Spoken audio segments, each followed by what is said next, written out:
सुप्रभात बच्चों, सभी बच्चों को, सभी पालकगण को प्रतियोगिता का सुप्रभात। चलिए अब अपन ने षष्ठ पाठ तक पढ़ लिया है, लेकिन ध्यान रहे आपने 7 और 8 सप्तम पाठा और अष्टम पाठा 2 पाठ और रह गए हैं। वो अपने पूरे होने पर अभी आपका एक कॉपी चेकिंग के लिए मैसेज आएगा, तो उसमें आपको पूरे अपने पाठ कंप्लीट करना है। ध्यान रहे, बार बार हम बोल रहे हैं हिंदी और संस्कृत बुक एक है, लेकिन हमने भी देखो अलग अलग कर ली, इस तरह से कवर चढ़ा लिया, टेप लगा ली है। आप लोग भी हिंदी और संस्कृत की बुक को प्लीज अलग अलग करिए। बुक में क्वेश्चन आंसर जो भी अभ्यास है बुक में करिए, और पाठ का अनुवाद नोटबुक में लिखना है। बुक और नोटबुक दोनों चेक करने भेजेंगे, जिसका पूरा कंप्लीट होगा उसी को नंबर दिए जाएंगे। खाली बुक में जरा से आपको नाम एंट्री करवाने के लिए आप भेजोगे तो नंबर नहीं मिल रहा है। अभी भी कई बच्चों ने कॉपी कंप्लीट नहीं करी कि हमने नंबर नहीं दिए हैं, तो ध्यान रहे आपकी बुक और नोटबुक दोनों कंप्लीट चाहिए हमें।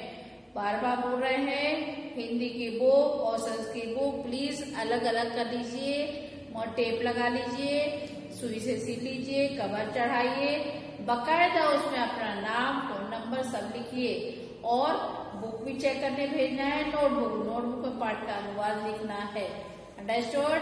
तभी आपको नंबर दिए जाएंगे। जिसकी बुक का पूरी कंप्लीट नहीं होगी, चेकिंग नहीं होगी। चलिए आज हम पढ़ते हैं सप्तमा पाठा आर्यभट्ट। आर्यभट्ट एक क्या थे, बहुत गणितज्ञ थे और खगोल शास्त्री, मतलब पृथ्वी के बारे में, इसके बारे में सब जानते थे। इसके लिए पहले अपन शब्दार्थ पढ़ेंगे अनुवाद करने के पहले। तदा नियम देखो ध्यान से पढ़ना है। यहाँ हमारे तदा नीम मतलब तब, अपेक्षाया तुलना से, इदम यह, इत्थम ऐसा, कश्यपि किसी का भी, सह मतलब साथ, एव ही, यद्यपि यह भी, यथ की, चा मीन्स और, यथा जैसा जैसे, तदेव वैसा ही वैसे ही। ये अपने मीनिंग हो गए। मीनिंग को सबको याद करना है। चलिए अब आर्यभट्ट क्या थे ये अपन पढ़ेंगे संस्कृत में और इसका अनुवाद हिंदी में। तो जहाँ पे हम पढ़ा रहे उंगली रखना है, साथ में हिंदी का अनुवाद भी बोलते जाएंगे। आर्यभट्टा महान गणितज्ञ खगोलविद आसीत तो थे। आर्यभट्ट गणित के, आर्यभट्ट एक महान है, आर्यभट्ट एक महान गणित के, मतलब गणित के बारे में इतना जानते थे क्या होता है, और खगोलविद थे, आसीत थे। आर्यभट्ट एक महान गणितज्ञ और खगोलविद थे। अनुवाद आपको वीडियो की सहायता से ही लिखना है, पूरा वीडियो अच्छे से देखना है। आर्यभट्ट एक महान गणितज्ञ और खगोलविद थे। आर्यभट्टस्य जन्म 476 तमे ख्रीष्ट असब्दे बिहार प्रदेशस् पाटलिपुत्रे अवध। आर्यभट्ट का जन्म 476 ईस्वी पूर्व बिहार प्रदेश के पाटलिपुत्र में अवध हुआ। तदानी पाटलिपुत्रस्य नाम कुसुमपुरम आसीत्। तदानी मतलब तब, पाटलिपुत्र का नाम कुसुमपुर था। आर्यभट्ट विश्व प्रसिद्धस्य नालंदा विश्वविद्यालय कुलपति आसीत्। आर्यभट्ट विश्व के में प्रसिद्ध नालंदा विश्वविद्यालय के कुलपति थे। इतना समझ में आया? अब आ जाएगा आर्यभट्ट प्रमुखः कृत्यः आर्यभट्टीनां दर्श गीतिका आर्यभट्ट सिद्धांत तत्र च सन्ति। आर्यभट्ट के प्रमुख ग्रंथ कृत्य, आर्यभट्ट के प्रमुख ग्रंथ आर्यभट्टियम, दर्श गीतिका, आर्यभट्ट सिद्धांत, तत्र च और थे। एताशु कृतिषु आर्यभट्ट्यां प्रमुख संति। इनमें से आर्यभट्टीय जो था वह उनका प्रमुख था। आर्यभट्टीय नाम के ग्रंथे ज्योतिष विषया वर्गमूलम घनमूलम समांतर सृष्टि तथा विभिन्न प्रकारणाम समीकरणानां वर्णन अस्ति। तो आर्यभट्ट के प्रमुख ग्रंथों में क्या था? आर्यभट्टी नामक ग्रंथ, आर्यभट्टीय नामक ग्रंथ था, उसमें ज्योतिष विद्या के बारे में था और गणित में जो वर्गमूल होते हैं, घनमूल होते हैं, सामान्यता श्रेणी के तथा विभिन्न प्रकार के समीकरण वाले जो गणित है, समीकरण नाम वर्णासी उसका वर्णन है। चलिए, आर्यभट्टीय से गणित भागे, आर्यभट्ट का जो गणित का भाग है उसमें क्या है? अंकगणितज्ञ, बीजगणित, त्रिकोणमिति चा संति। आर्यभट्ट के गणित के भाग में अंकगणित, बीजगणित, त्रिकोणमिति चा संति है।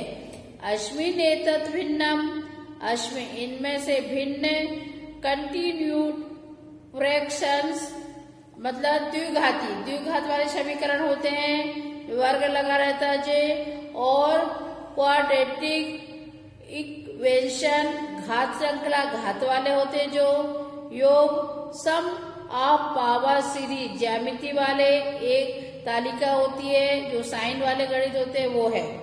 ठीक है, गणित में। अब इसके नीचे वाले में देखिए, आर्यभट्ट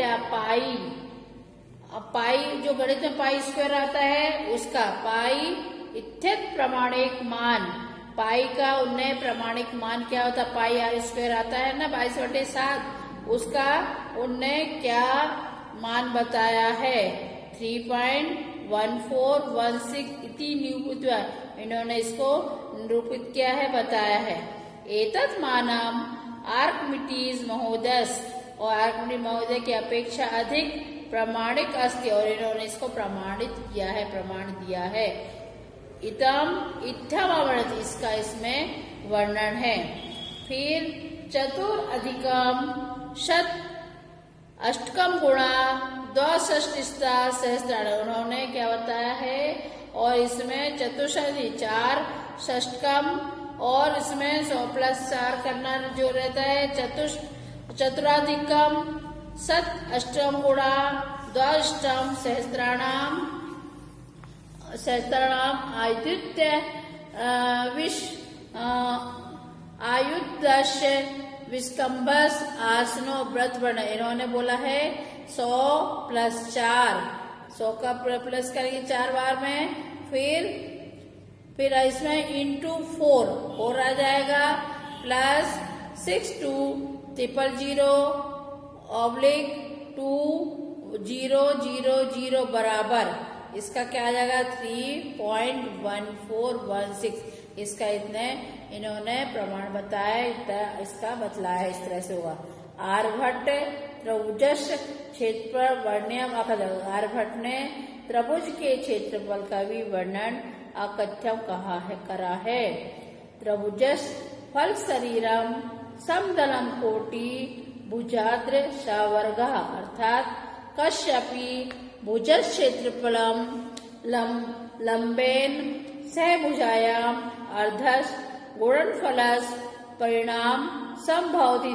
त्रिभुज फल शरीर, उसका फल कैसा होता है? त्रिभुज की तीनों भुजाएं कहती है बरा समदली कोटि, भुजार्था सब समदली बराबर होती है, अर्थात कश्यपी त्रिभुज क्षेत्र, किस प्रकार से त्रिभुज का क्षेत्रफल का लंब निकालते हैं, सहभुजाया अर्धस, उसकी भुजाओं का अर्ध, उसका गुणनफल परिमाण सममिति होती, इसका तीनों का परिमाण नाप बराबर होता है, आता है। इति आर्यभट्टा एव यद्यपि निरूपितवान यत् पृथ्वी स्वच्छ, आर्यभट्ट ने बताया है, निरूपित क्या है, प्रमाणित क्या है, यत् पृथ्वी स्वच्छे एवं, पृथ्वी अपने अक्ष पर घूमती रहती है, पृथ्वी अन्य ग्रह, पृथ्वी के अन्य ग्रह हैं, और सूरज से परिक्रमा को सूर्य की परिक्रमा करते हैं। इत्यपि अनेनेव शापितम आर्यभट्टस्य गोलपादस्य, उन्होंने इस प्रकार से बताया है, अनेनाम शापितम बताया है, आर्यभट्टस्य आर्यभट्टस्य ने गोलपादस्य को लिखा है, नमे श्लोक वर्णम आर्यभट्ट का इन्होंने गोलपादस्य नमे श्लोक में लिखा है, अनुलोम गति नोयस्य पश्यच्चलाम विलोकगमम एतद आचलानी भानी तदत संपश्चिमम गानी लंकायां। उन्होंने बताया, नीचे देखो अश्भास यत यत यथा मतलब यत मतलब यहाँ पर जैसे नौकायाम जना, जैसे नौकायाम मतलब नाव में, जना मतलब लोग, जल धारा प्राय जल नाव में बैठते, जल धारा प्रति अग्रसती जलधारा आगे चलती जाती, तथा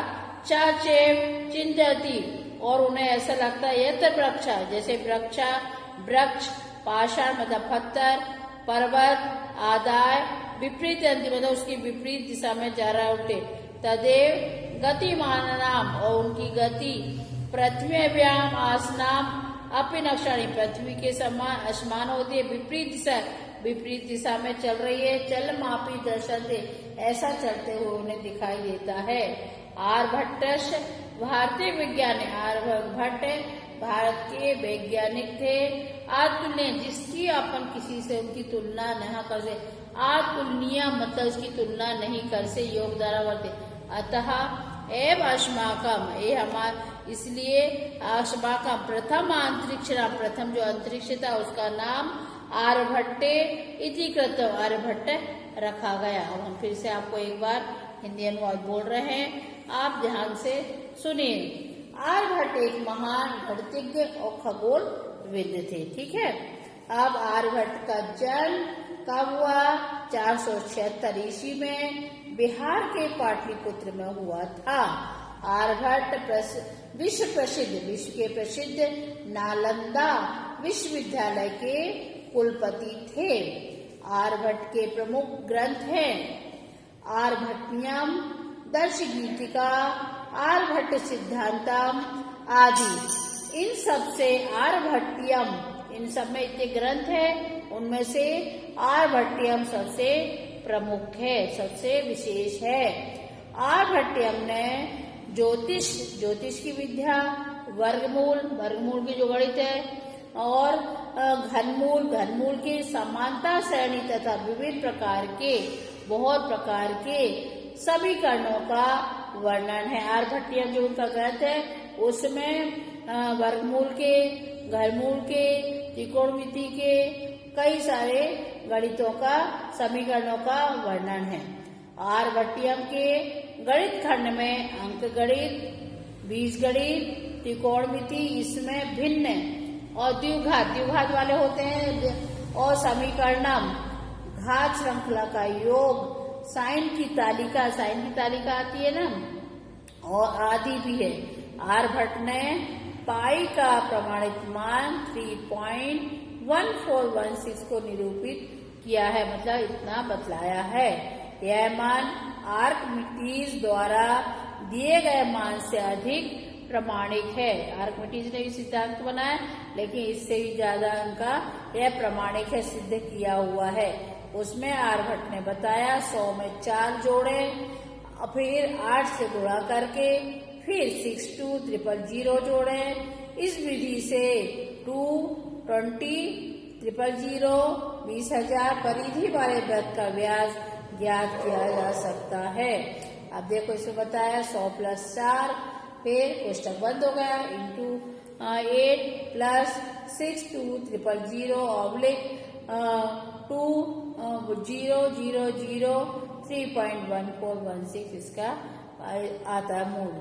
आर्यभट्ट ने त्रिभुज के क्षेत्र का वर्णन किया। त्रिभुज रहते 3 से बनती है, और त्रिभुज की भुजाओं का योग उसके परिमाण के बराबर होता है। त्रिभुज का योग है उसके बराबर। पृथ्वी अपने अक्ष पर घूमती है, इस सिद्धांत का प्रतिपादन भी आर्यभट्ट ने किया। पृथ्वी अपने अक्ष पर घूमती रहती है, इस सिद्धांत का भी प्रतिपादन किसने किया?